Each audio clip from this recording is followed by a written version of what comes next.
I had a brother 18 months younger than I, and we had a ball in the country. Poor mother never knew where we were because we were always out in the woods. And rabbit hunting, squirrel hunting, mushroom hunting, and but of course we went to a little one-room country school at Fern, and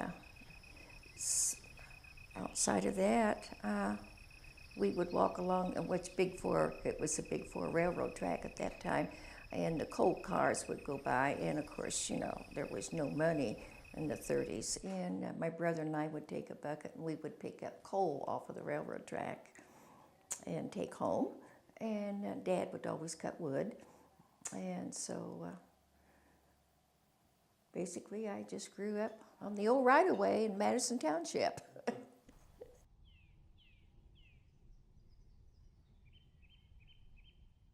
I've been told I look very much like my dad and act like him and stuff like that. Is he good dad? Yes, excellent. What's Yeah. some of the things, you know, he taught you or you guys did together? Well, wherever he was at, I was 2 steps behind him from the time I was little.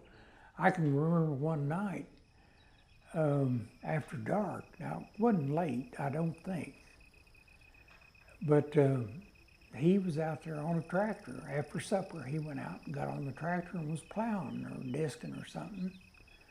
And I went out there, and maybe it wasn't dark enough.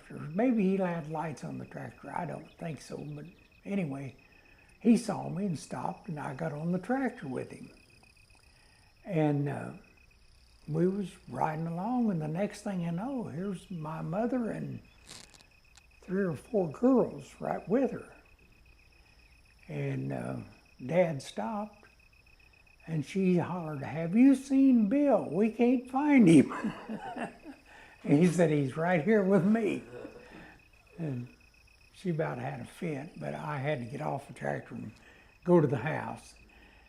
She didn't want me out there. Well, I was little. I wasn't in school yet, but I was riding the tractor with him.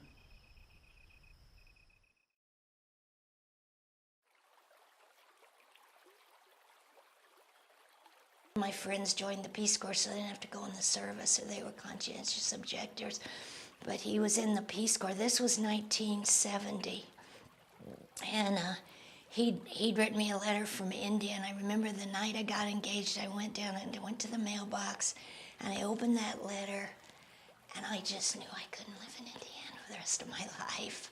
I just couldn't do it. So I broke the engagement that morning, and I took the money I'd saved for medical school, and I ran off to India.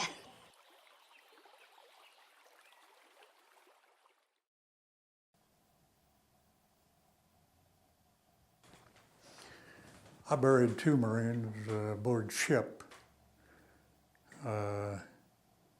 Before I went ashore on Iwo Jima,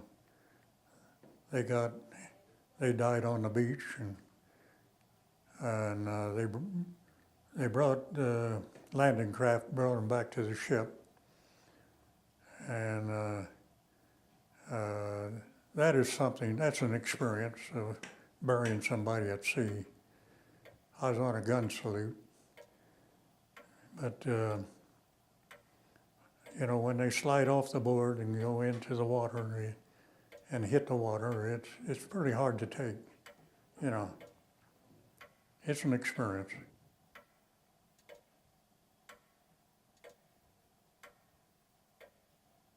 Thursday was payday, and before I was ever in school, Thursdays when Mom would go grocery shopping, and I'd tag along. And there was Mary and Edna at the counter, and Murray in the meat department, and it was just fun.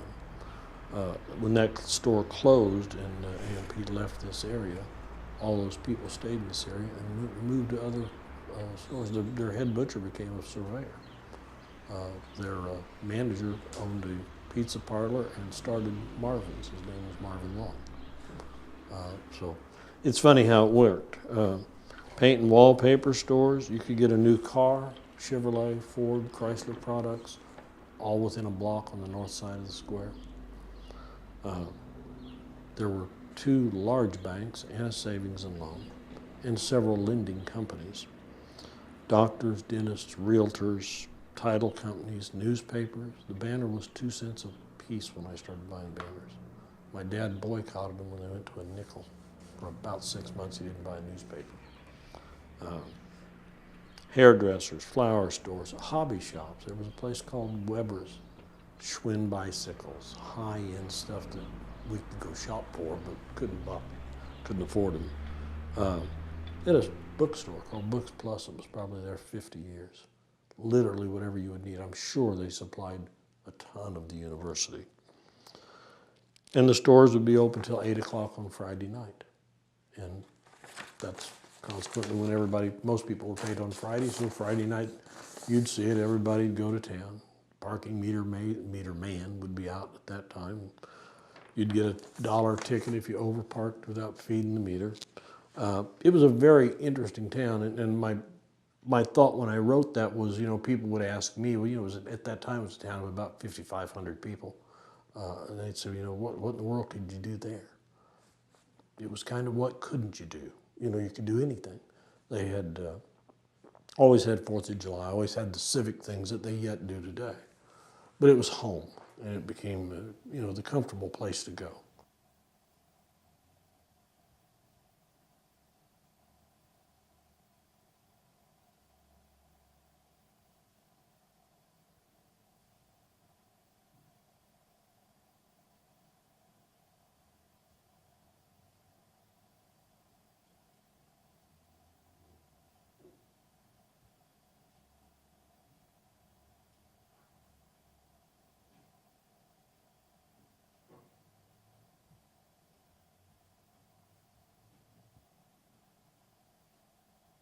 When I left, I joined the Army. At that time, there was a draft, and I was about 8 or 9 months away from being drafted. I wasn't going to be married for another couple of years. I knew who I was going to marry and when.